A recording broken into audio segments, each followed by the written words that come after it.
Ako si Angeline Bernadette Pancho, 24 years old from Naga City, Camarines Sur. Ipinanganak po ako may hydrocephalus noong 2000. Premature baby po ako dahil napaaga po ng 1 buwan ang pagkapanganak sa akin ng mother ko. Healthy at nakakakita pa po ako nung ipinanganak pero pinag-ingat pa din dahil sa hydrocephalus.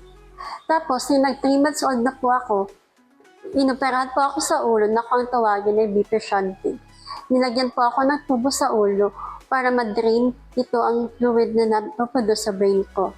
Noong 2014, isang pagsubok ang dumating kay Angeline.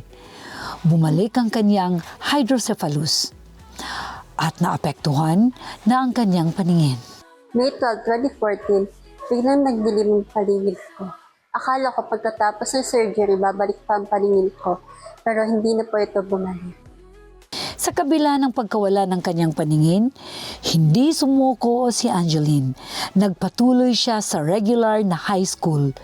Ngunit, napilitan ding mag-stop nang magka-infeksyon ang kanyang tahi sa operasyon.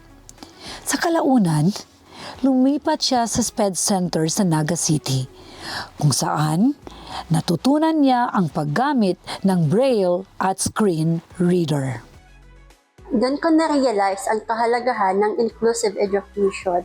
Dapat walang batang napag-iwanan o discriminate. Noong 2018, isa si Angeline sa 5 visually impaired na estudyante mula sa Pilipinas na nakibahagi sa isang leadership training sa Japan. Dito niya higit na naintindihan ang konsepto ng isang inclusive society. Nakita ko po kung paano tinutulungan ng ibang bansa mga tulad ko. Mas lalo akong na-inspire na ipaglaban ng mga karapatan ng mga estudyanteng kagaya ko na may kapansanan. Dumating ang pandemya at naging hamon muli kay Angeline ang pag-aaral. Sa tulong ng kanyang mga magulang, nagkaroon siya ng private tutor upang makasabay sa online classes. Sa kabila ng lahat, naging consistent si Angeline sa Dean's List of College of Education. Nagsilbi rin siyang representative ng students with disabilities sa kanilang university student government. Ginamit ko po ang platform ko para i-promote ang inclusive education. Nag-organize po ako ng mga seminar para ma-address ang concerns ng mga kagaya kong may kapansanan. Matapos ang kanyang graduation bilang cum laude, nagdesisyon si Angeline na kumuha ng Licensure Examination for Teachers or LET. Nag-enroll siya sa isang kilalang review center kung saan sinigurado ng mga staff na makasabay siya sa lahat ng lectures.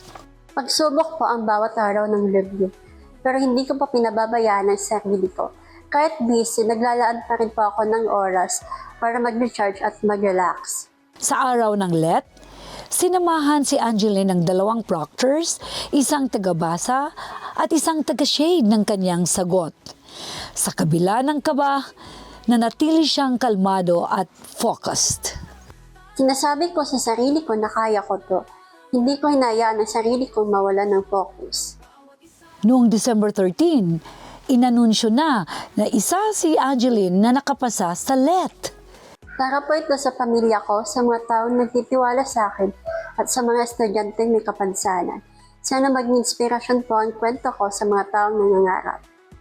Si Teacher Angeline Bernadette Pancho ay isang simbolo ng pag-asa, determinasyon at inspirasyon hindi lang sa kapwa niya PWD, kundi para sa lahat ng may pangarap.